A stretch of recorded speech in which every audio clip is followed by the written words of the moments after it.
Welcome back to our third session of Architecture for Geographers. Today we'll begin with a brief catching up on sections on foundations and concrete that we put off from our overly extended firmness discussion last week. Next we'll tackle some basics of shelter as the commodity section, taking a look at heating, ventilation, natural light particularly, and then a brief section as architecture is impacted by climate and vice versa. And then this week, in a more personal and extended architect appreciation, we'll look at the career of my mentor, Giorgio Cavaglieri. In our delight section, we'll do a quick recap on the Greek orders and classical architecture and how that connects to classical revivals through the 19th and 20th centuries here in the U.S. Then we'll take a look at last week's edited pieces in the in-class jury and review the assignment for this week coming up on solids and cavities. For our case studies this week, we'll be taking a look at historic architecture and historic preservation, particularly how we go about doing additions to historic projects, and then wrap up with a little appreciation coda. On an architectural trip, actually a few years ago, I bought a matchbook-sized little sketchbook and did a series of thumbnail little impressions. So in our Guess the Sketch contest, can anyone guess just the region of where this exchange building is located? We'll kick off our look into firmness today with a brief study of foundations. Look at how they work, how geography plays a part in their design, and how they influence the rest of architecture above ground. These two images on the first slide show two of the most typical conditions, and so we'll start with a brief look at those. The section on the left shows a typical concrete foundation wall, and what I'd like you to observe here is that the proportions of the elements and how the footing, the bottom piece that's spreading the load onto the earth, is keyed into the earth, and that the proportions of the footing, or the depth of the footing, is the same as the width of the wall. So in other words, if this was a 12-inch concrete foundation wall, it would be a 12-inch deep footing by 24 inches wide. And that's fairly typical, and I'll explain why as we go on to another slide a little later. The photo on the right shows a spot footing for a concrete column that's going to come onto it. And here again, the proportions are interesting. I'd like you to just observe at this point how the footing steps down in two tiers of two even steps. This diagram of a so-called benched footing explains why I pointed out those foundation proportions. It shows how the compressive forces of the footing are spread down through the soil at a 45-degree angle. In this case, it's demonstrating how if you wanted to lower the floor of a basement, you have to step it away from the foundation wall so that the loads can spread down at that 45-degree angle. This also holds for the spread of the compression from the wall or column above through the footing itself. That's why the footings are stepping down in even steps to spread the load over wider areas. The biggest implication of this phenomena comes into play in that structures are often built in the proximity of existing structures or other structures. If you build up alongside your neighbor, you can't undermine their foundation or allow their foundation to impose a strong lateral load on your foundation at that 45-degree pitch.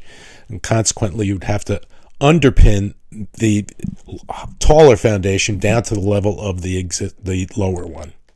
This can even occur within one new construction. An elevator pit is lower than the adjacent walls. You have to underpin, essentially, the depth of the other one and step new foundations up as you change their heights.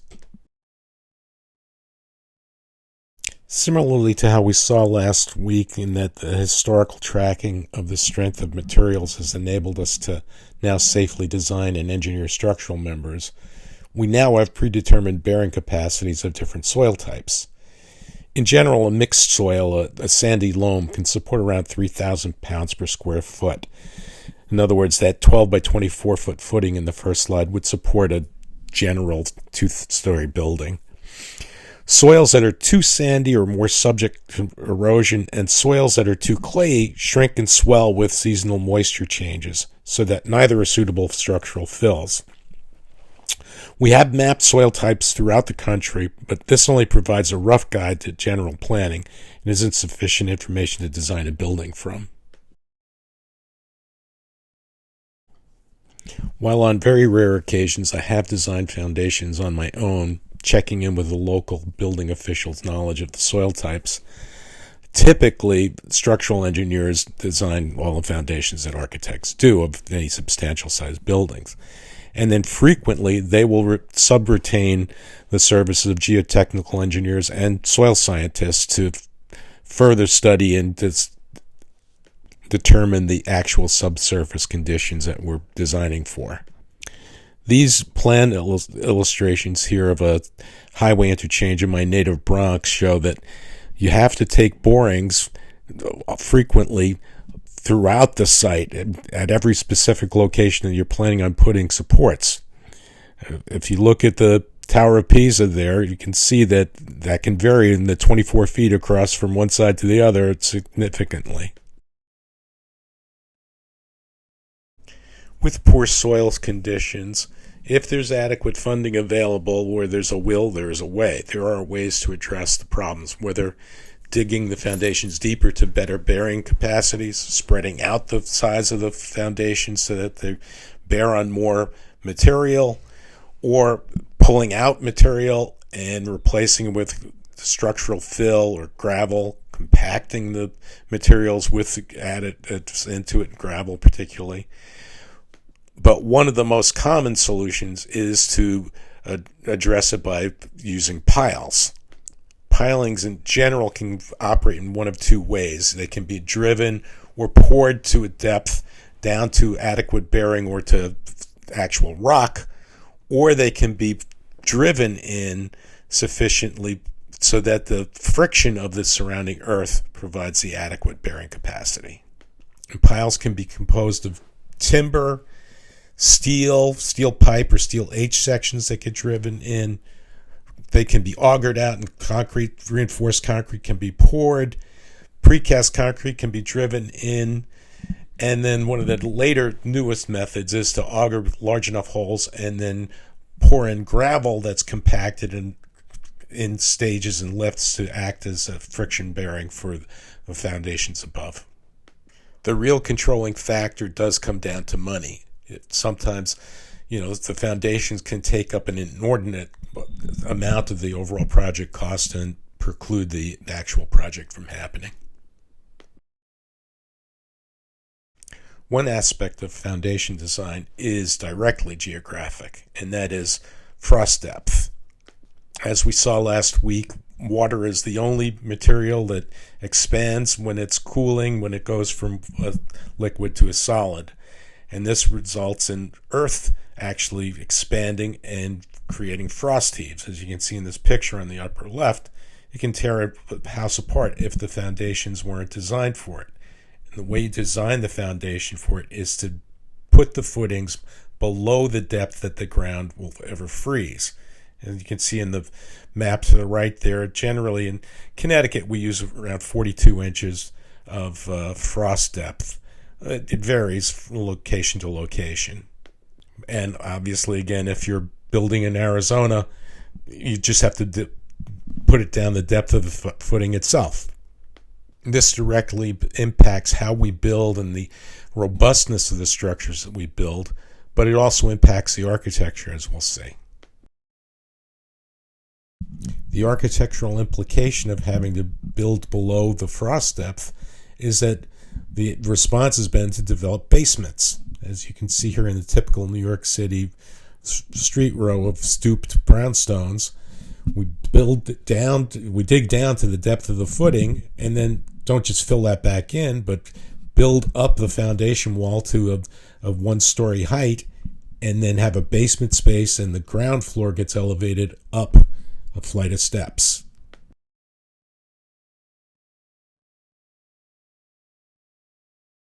Historically, architects took advantage of this required change of elevation, using a grand flight of steps to denote the entrance to the building and add a sense of grandeur. In our generation, we've come to appreciate how this presents a barrier to many people's ability to use historic public buildings, though. In my own case, as an historic architect and also an advocate for handicapped accessibility, as we used to term it, or universal design now, ever since my days in designing hospitals, I've had a career of trying to balance out these two divergent tracks. A basic tenet of universal design is to try to make the main entrance accessible to everyone's use. And that's not always possible, but we do try. In this case, this is an adaptive reuse I did of the original president's home of the Wesleyan University and converted to academic use. In this case, I inserted an elevated plaza and a little bridge that you see on the left-hand side that gives access to the staff entrance, at least, of the building. As we just noted, architecture is frequently a game of balancing competing interests. What we have here is a failure to balance the accessibility approach of the 1980s of putting on this horrendous, massive concrete statement of a ramp with the historic context of a nationally registered landmark building in Middletown here. Happily for me, one of my last projects that I completed, a long-term client purchased the building from the city, and we restored it and converted it, adaptively reused it for use as housing for homeless veterans. And we were able to remove that monstrosity and create a new main entrance at the lower level with a terrace entrance from grade. We'll wrap up our considerations of foundations today with a couple of geographically related instances. First, we'll look at the islands of Venice and how they were built. Initially by the Veneti people escaping from the mainland 1,200 plus years ago and hiding in the marshes of the lagoon. And ultimately, they developed a method of building a whole city on these very unsuitable soils by driving wooden piles into the ground, and the wood being totally submerged in the brackish water was protected, isolated from oxygenation and rot. On the upper left-hand side, you can see some actual caps of the wooden piles with a wooden timber supporting a brick wall, and the one on the extreme left of the wooden timbers is supporting a stone foundation with the brick wall above. The image on the lower left shows a series of piles being driven in to stabilize an overall area. But the most typical arrangement is seen on the upper right diagram, where the pilings are driven along the party wall lengths. In other words, they only go down the side walls, holding up the side walls, and then the building spans across them at the front. The clear advantage in Venice of this is that the front wall then is facing the canal, is able to be a bridging wall that allows for their boats to come and dock right into the ground floor of the basement of the building. And now for our last stop on this brief foundation tour, we'll return to my hometown and look into a kind of tempest in a teapot controversy concerning the profile of the skyline of Manhattan Island. In the 60s, a geologist wrote a book in which he posited that the skyline profile dips off at 34th Street and runs down low buildings, 6-7 stories, that's 20-story buildings here and there, but popping up again at the tip of Manhattan at Wall Street because it was following the profile of the underlying bedrock, which does drop off significantly in Greenwich Village. Recently, an economist from New Jersey, of all places, has said, well, that's baloney. It's conflating causality with just correlation, and has nothing to do with it. It's just economics. Well, as we've seen, foundations are incredibly expensive. I'll give an example from my own career where a client had invested millions of dollars into a project in downtown West Hartford with us, and then closed the project down, didn't proceed with construction because we just couldn't get the foundation costs under control.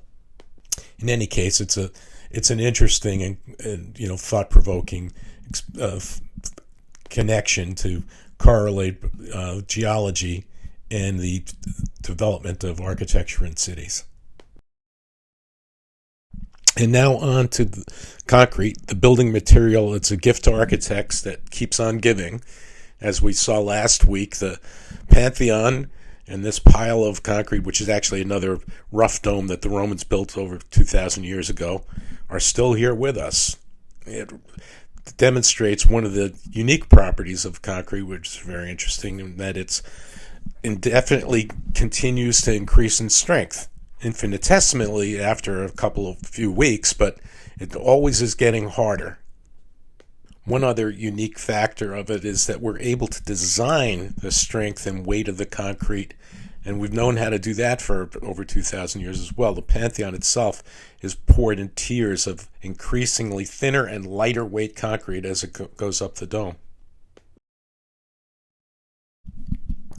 So what is concrete? As we can see in this image, it's a pourable mix of cement, sand, or finer aggregates, and gravel or stone, or coarse aggregates, which when combined with water begins a chemical reaction of relithification, in other words, becoming solid stone again. Cement itself is a manufactured product created by heating limestone fragments with a bit of clay and then pulverizing the result into a powder. As we saw last week, the principal property gift of concrete is that it's formable and can take any structural shape we desire. The second most important gift is that the end result is stone again, and consequently is inherently fireproof.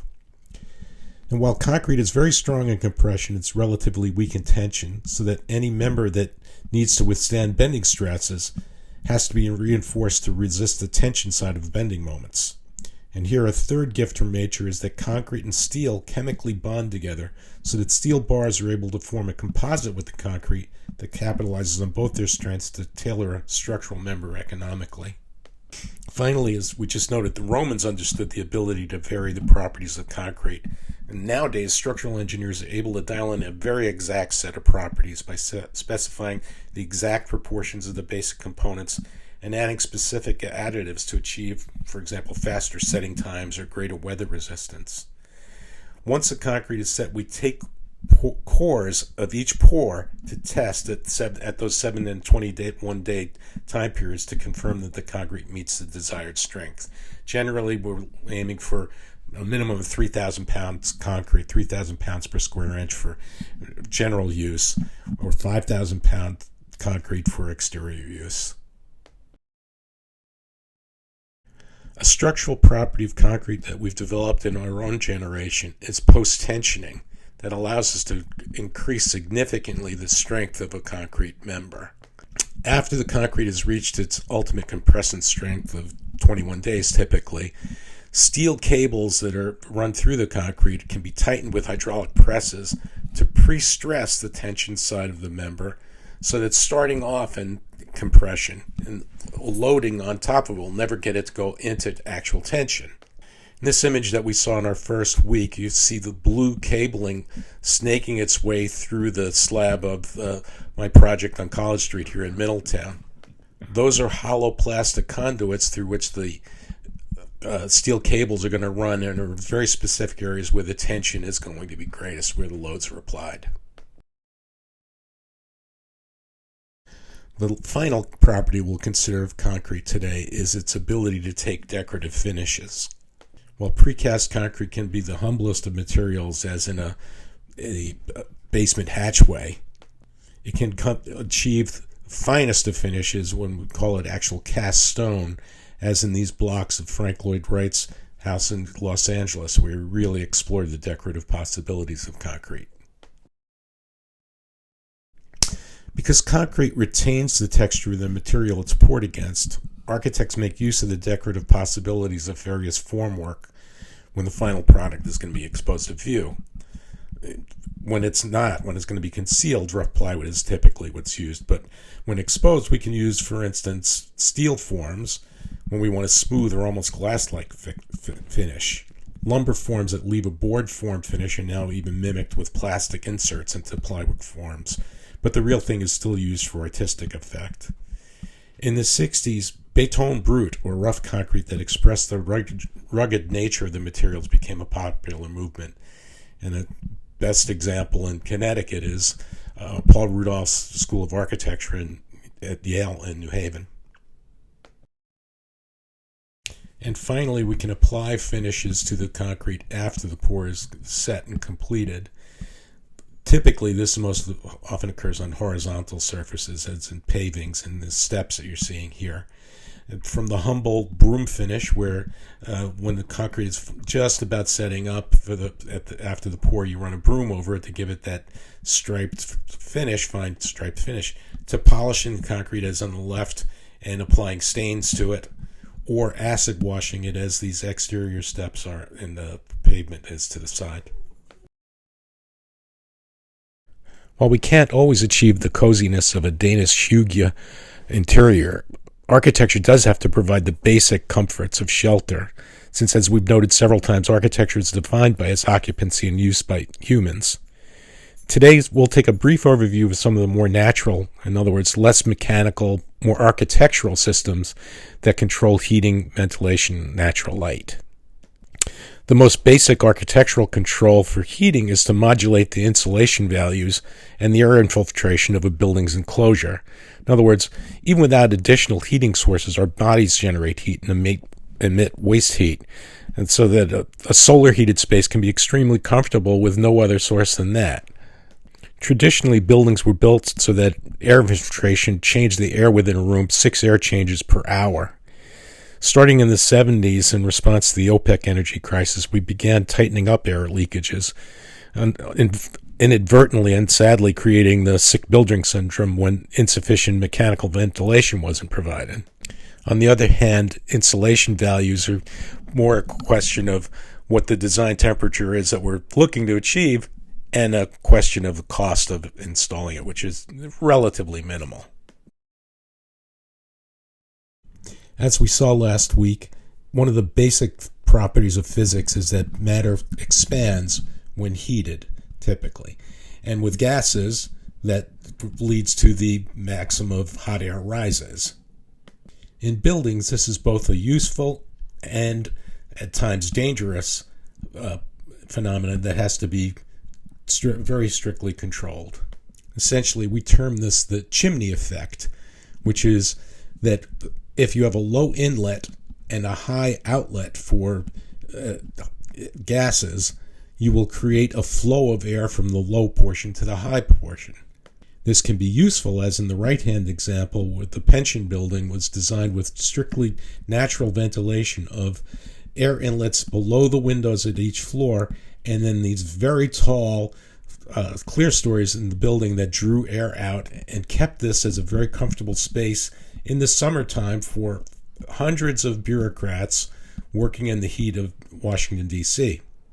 We also use it productively in the chimneys themselves, where the term comes from, to relieve spaces of combustion gases by having a chimney that's taller than the high point of the roof and exhausting the spent combustion gases.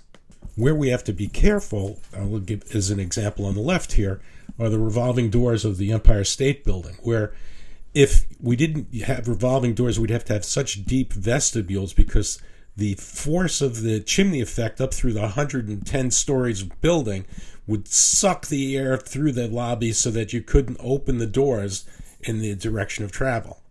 The other most common area where we're battling the chimney effect is with fire propagation. Fires will spread through the building height very quickly if there are open gaps and you don't have fire stops to prevent the flow of gas from floor to floor. Typically, the maximum vertical space that we allow in a regular space, not an atrium space that ventilates to the top like the pension building on the right, but a regular space is 3 stories. Geographically, on a citywide scale, architects are concerned with light and ventilation for the outside spaces and design buildings to promote light and air coming to the street, as was the classic original or the second version of the New York City zoning laws, creating the classic wedding cake profile of buildings. This is the Look building on Madison Avenue by Emery Roth in 1950, a pretty well-known, famous building. Actually, it's where my very first architectural job was. I was on the 19th floor, if I remember right, an office there.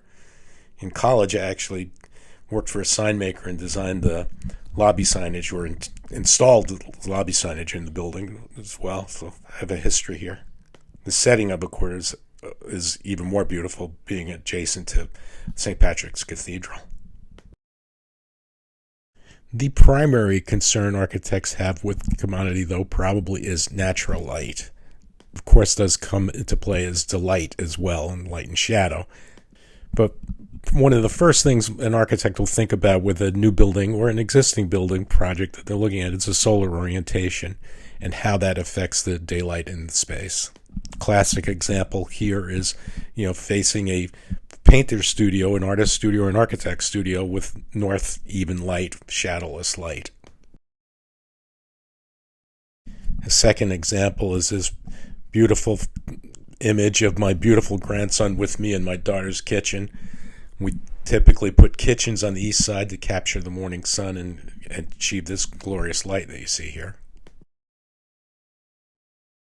On a more macro scale, architecture with a capital A should respond to its context, particularly its climatic context.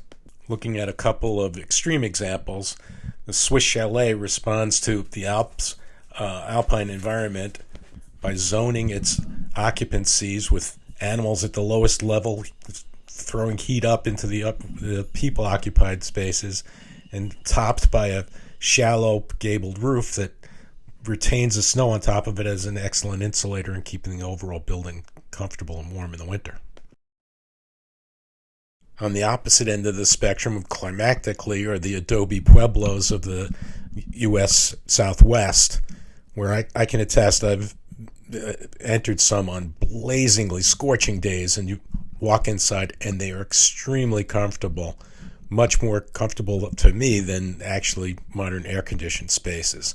And these work by combining the benefits of the chimney effect and having thermal mass walls that insulate the spaces from the desert heat. I'll close with an example of something that struck me so strongly as a student. I mean, the things you learn when you're young are the things that stick with you. And Jose Luis Sert was a renowned, very famous, not a star architect, but, that came later, but a very famous architect who at the time was the chairman or the head of the graduate school of design at Harvard.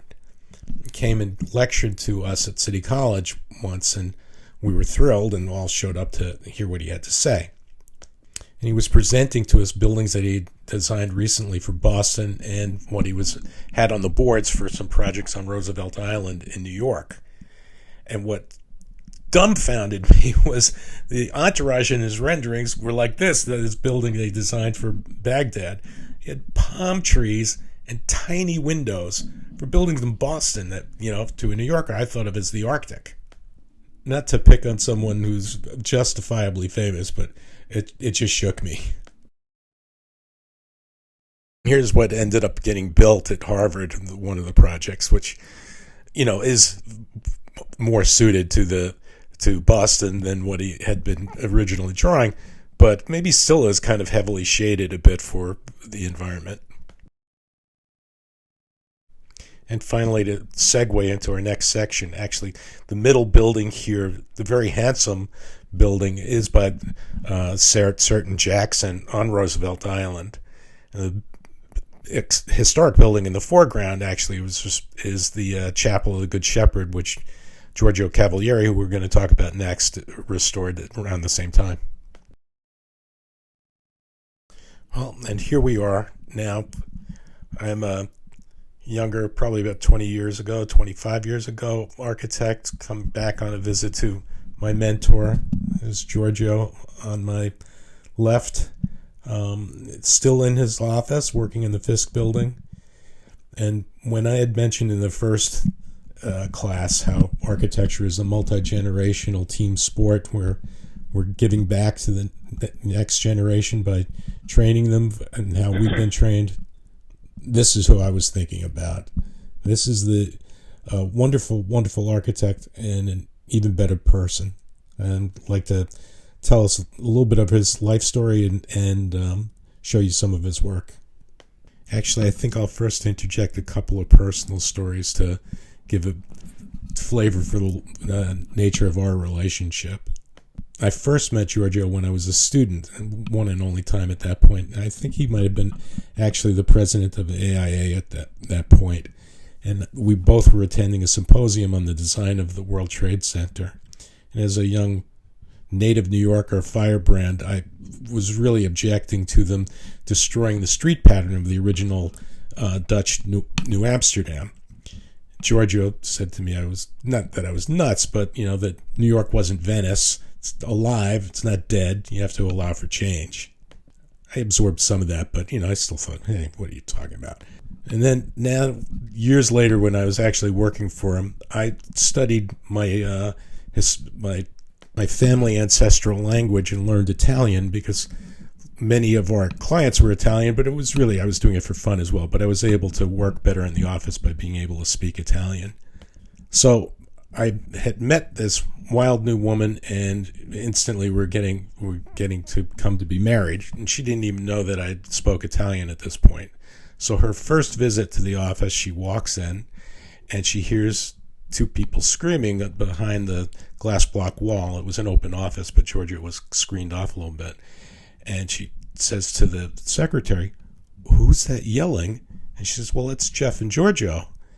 And the first thought that went through her mind was, oh my God, I'm marrying him and he's going to be out of a job. Of course, then Giorgio comes walking out and says, "Oh my God," with this beautiful accent. He says, "Sally, you must be a lovely Sally. Let's go." And he took us to a wonderful lunch at a very fancy restaurant that we wouldn't normally afford, Patsy's. A great time, and we've always had wonderful times together. She loved him more than I did, even maybe. Giorgio was also an accomplished artist. He had a lovely soft watercolor style, as this sketch of his native Venice demonstrates. And while essentially he lived the last 65 years of his life in New York City and was devoted to the city and was fully embedded in the culture and society of Manhattan, that is predominantly composed of talented immigrants to the island from the U.S. and abroad. I remember myself feeling kind of like an outsider because I was a third-generation native New Yorker. It's a weird thing. Giorgio was more of a man of the world than the typical New Yorker cartoon image of the parochial Gothamite. The 9th Avenue, 11th Avenue, skip right over L.A. and Japan. He was more comfortable with an order of magnitude or more of a wider perspective on life. He was fluent in French, and while his English was made more interesting by his accent, it was very colorful and creative as well. In the end, though, the first 30 years of his life was at his core, and in his heart, I think he was still a Venetian. While there is an architecture school in Venice, Giorgio attended the Politecnico di Milano and got 2 degrees in civil engineering and architecture. When he graduated, he went to work as the in-house architect for the Assicuranze Generali, where his father worked. But then he was drafted into the Italian Air Force, where he was an officer and designed airports. Giorgio's family is Jewish, and in 1939 he had to flee because of the racial laws passing by the fascists, and he took his mother and sister with him to the U.S. He himself, though, had a quick return to Europe in that he joined the U.S. Army and was a sergeant in the Corps of Engineers. Interestingly, the company that he was in, the captain was a very famous architect, Gordon Bunshaft, who was the chief designer of the largest architecture firm in the States, and a number of other famous architects were in the group as well. And they were there storming the beaches on D-Day. Giorgio had a more personal, direct, and continuing connection to the Candela office for the rest of his life. He lived in a Candela building. I don't have any images of his actual apartment, but the one in the upper right there is very similar to the layout of his. And this one, I believe, is on the 8th floor. Giorgio's, if I recall, was like the 12th floor. So his view was between that and the rooftop terrace, penthouse terrace's view there. But it was definitely above the tree line across Central Park. Spectacular, and, he deserved it. When he got back from the war, Giorgio went to work in the office of Rosario Candela. Rosario was a renowned Italian-American architect who did most of the famous skyline, pre-war buildings of New York City, all of Riverside Drive, West End Avenue, Sutton Place on the Upper East Side, all the supreme buildings that people want to be in, the rich and famous live in Candela buildings. And this is a project from 1948 that Giorgio probably worked on. Has his type of look, and this is the type of work that then Giorgio, when he started his own career, continued with. So this is it. This is the project that is the turning point in Giorgio's career and life. It transformed him from a successful and respected designer in a kind of 30s modernist vein into a nationally renowned preservation expert. The Jefferson Market Courthouse was designed by Vaughan Withers. If you recall from last week, Calvert Vaughn was the architect partner in Olmsted and Vaughn who designed all those beautiful bridges in Central Park. But by 1959, the city had stopped using it as a court and had misused it for years as a women's detention facility, letting it deteriorate to the point that they wanted to knock it down. There was a powerful Greenwich Village grassroots campaign to save the building, and as the original design was Venetian Gothic in spirit, Giorgio joined the effort. He was hired by the city to convert the building into the Jefferson Market Library. It won numerous design awards, and as they say, the rest is history. Historic architects work in a range of project types, from pure preservation projects where we're just maintaining an existing historic structure, to restoration projects where we restore a project that is deteriorated to the point that it needs to be brought back to a point that it can stay, to adaptive reuse, which is what this project is. And I'm mentioning that phrase because it's common parlance today, used everywhere, and it's a phrase that Giorgio invented in his colorful use of the English language in reference to this project. Joe Papp, his client here, became a very famous kind of pro bono theatrical producer who hired Giorgio to convert the Astor Library, that was no longer used as a library, into the public theater. Happily for both of them, Joe produced the chorus line in this building, made a fortune in that they were able to then spend on this building and other projects, as we'll see coming up. Joe Papp had been producing New York Shakespeare Festival since the 1950s. It introduced productions of Shakespeare's work to the general public in kind of ad hoc open air venues throughout the boroughs, in a kind of neat, low-key way. But then with the chorus line and other successes at the public theater, he had the resources to create Shakespeare in the Park in Central Park. Giorgio designed the Delacorte Theater for them, and it's inspired similar productions throughout the U.S., Canada, Australia, New Zealand, and every place that they speak English now seems to have a Shakespeare in the Park festival. It's a beautiful, beautiful facility, and goes to one of the joys of being a New Yorker in terms of the idea that the best things in life are free.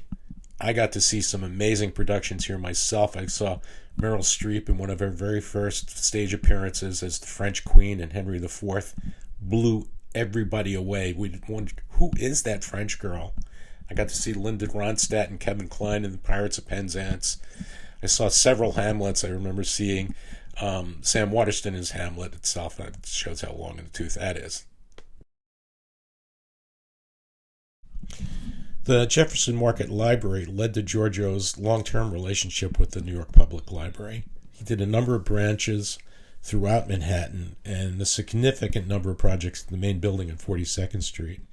This is an image of the beautiful periodicals reading room. It was designed while I was in the office, though I only had minimum contact with it. But I did get to restore the beautiful Beaux-Arts marble of the main public spaces on the ground floor.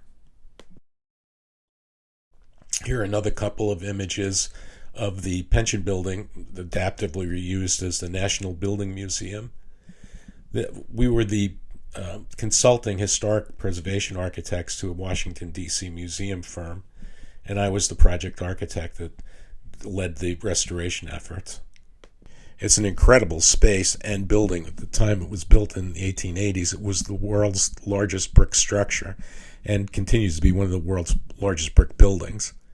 The architect, or naive architect, actually was General Montgomery Meigs, who had been the quartermaster general of the Army during the Civil War. And the pension building was the precursor to the Veterans Administration. General Meigs had made a tour of Italy after the war and came back with architectural pretensions and designed this fabulous Victorian-era brick structure. There's a little Middletown connection to this that I discovered years later also. General Meigs used to spend his summers with Colonel Meigs, who was a Revolutionary War colonel who lived here in Middletown. So he lived here in Middletown. You get to see this space on TV once every 4 years because it's where the largest presidential inaugural ball is held. Here's another restoration I got to be the project architect on. This is the incoming train room at Grand Central Terminal. We got to do a complete restoration of the whole western half of the terminal when a notoriously bad developer bought the Biltmore Hotel, which sits atop of this section of the terminal, and essentially knocked it down inside itself, and it came crashing down through the terminal itself. So the railroad hired us to restore everything, and happily for me, I was able to then bring it back to its original state. I took out all the 1960s era subway clocks and draped telephone cabling and all sorts of crap that hung all over the place, and restored and replaced all original oak and bronze doors. The clock that you're seeing on the left there got put back. The lights that you're seeing around on the side, I got restored by the original, or recreated also by the original manufacturers. The retail kiosk in the center is not by us, and it has changed numerous times since we did it in the 80s. I'll wrap up my appreciation for Giorgio in recognizing his influence and impact on the city and profession. It wasn't just through his design work. His legacy includes his role as a mentor, not just to me, but to a number of successful New York practices, and as a public advocate for preservation and urban life. I noted he was president of the New York chapter of AIA, and certainly inspired me when I became president of AIA Connecticut. And I was also chair of Middletown's Design, Preservation, and Review Board for 35 years, where I think we had a positive impact on our city. This image of the wildly popular Highline Park on Manhattan's west side was not one of his design projects, but one that he was an early and very effective proponent of for many years. He was doing it in the early 80s when I worked there. And though he didn't win the design, his advocacy certainly helped it to occur. As we saw last week, the language of classical architecture can be used to communicate underlying messages through the associations of the Greek orders. The Doric connoting solidity and sturdiness, the Ionic refinement, and the Corinthian a slender elegance. Sometimes the general public assigns new cultural significance to architectural forms themselves, and this happened in the U.S. in the 1820s. At that point, Americans were kind of sick of all things British following the War of 1812, and they were seeking a new expression for democratic forms and fashions, and the fashion came to be turning to the original Greeks. This was tied into the, at that time, successful Greek War of Independence, Lord Byron fame, kind of, where it was also popularized in England as well. But we ignored that connection, I guess, and decided that this was the new look for the Republic. So whereas to this point we had been following a directly tied path to classicism through the Renaissance of Palladianism, this was the first actual classical revival, where consciously architects decided to model and fashion their work on traditional Greek examples. This fashion was not universal, but it was certainly very widespread and covered the gamut from low to very high design to the complete architecture with the capital A. I'm going to show you a couple of examples like that, beginning with some work by William Strickland in Philadelphia, who did some absolutely fabulous work. This second bank of the U.S. that he did may look to us now at this point, kind of studious and maybe sort of plain, but it's actually really elegant, very, very scholarly done, but gorgeous. And the proportions, everything worked out, it is beautiful. But the Merchants Exchange building that he did a couple of years later in 1834 is the showstopper. This is the design that puts Strickland over the top for me. It's so cleverly adapted to its triangular site, very contextual to the settings, but set itself way above all of the existing brick Georgian Philadelphia surroundings. It is a beautiful, very highly creative, original, beautiful piece. In Middletown, we have another iconic example of the Greek Revival, the Russell House, designed by Ithiel-Town in 1828. This is the cover shot for numerous books on Greek Revival residential architecture. And like the other Strickland pieces, they're all recognized as National Registered Landmarks. This building has an interesting history about Samuel Russell himself, and it's kind of tied to geography, so we'll give you that one for our class.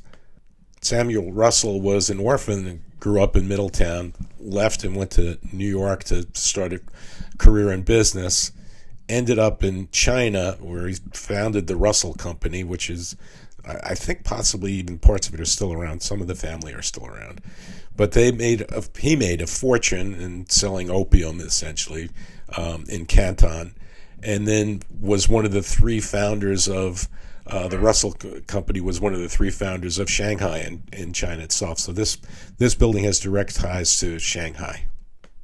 Ithiel-Town was even more renowned as an engineer in the sense of the town truss that were used in the original railroads is world famous. But his other really beautiful, significant works are the churches on the green in New Haven.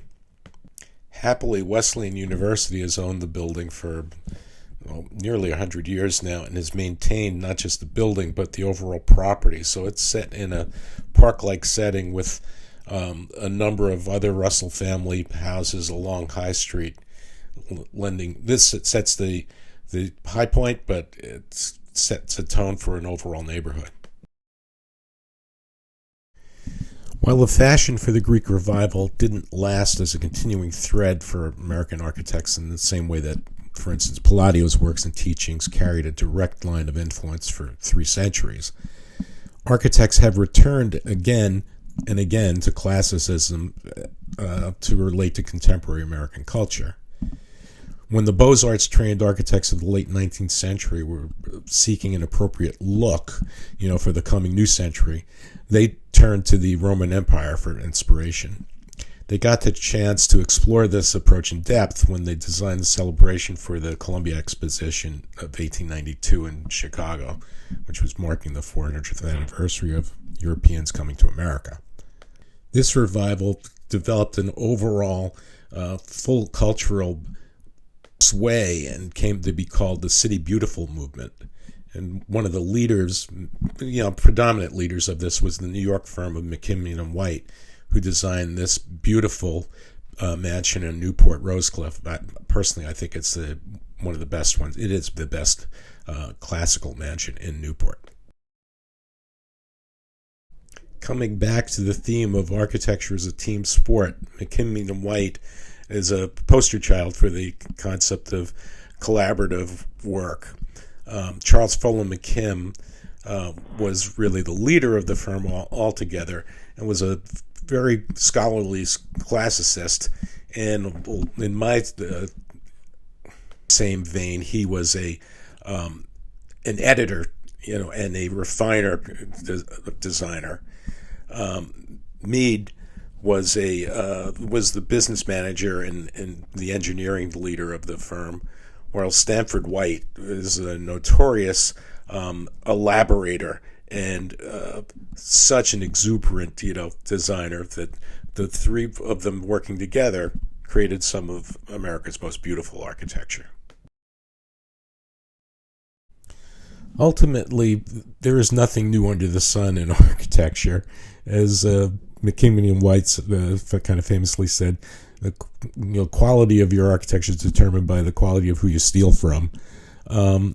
Everything does come back to where it was before. In the early 20th century, American architects started a Georgian revival, a colonial revival. We came back to Palladianism again as copying what had been done in the late 18th century U.S. And we've come full circle again now, too, and returned to our own Davison Hall on the campus here, building in 1922 by Gilbert and Battelle, a really beautiful example of Georgian revival architecture. This week's assignment will be to read Chapter 3, Contrasting Effects of Solids and Cavities, and then to reflect on drama in architecture. Architects create drama often by creating contrasting sequences. For example, a tight vestibule leads into a large hall, an expansive space after a tight one.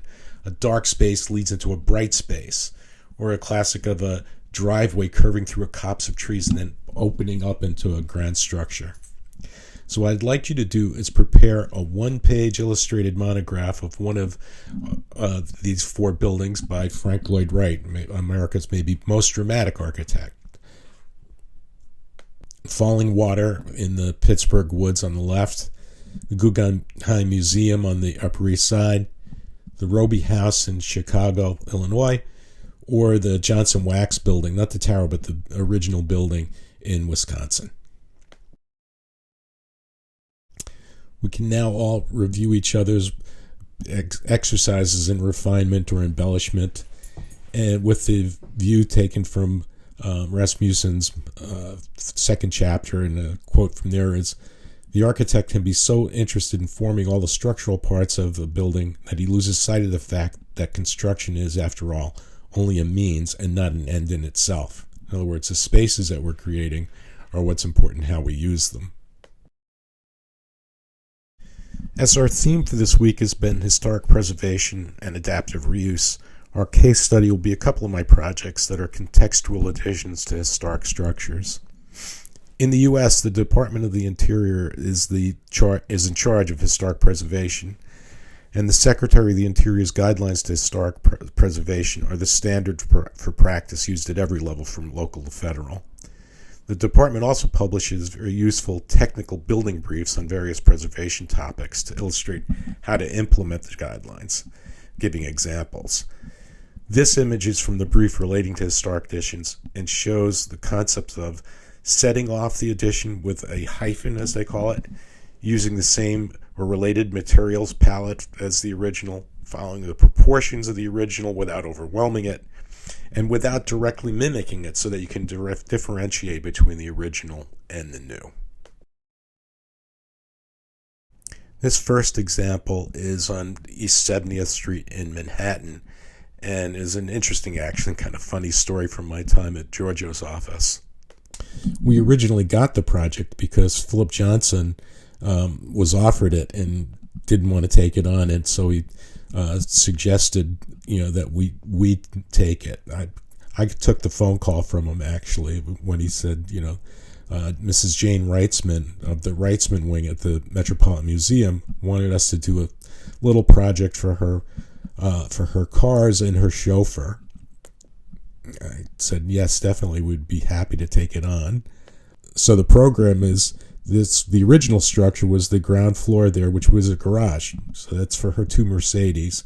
And then above that was an apartment for her chauffeur, and then her maids and her butler. She would continue to live on her Fifth Avenue apartment.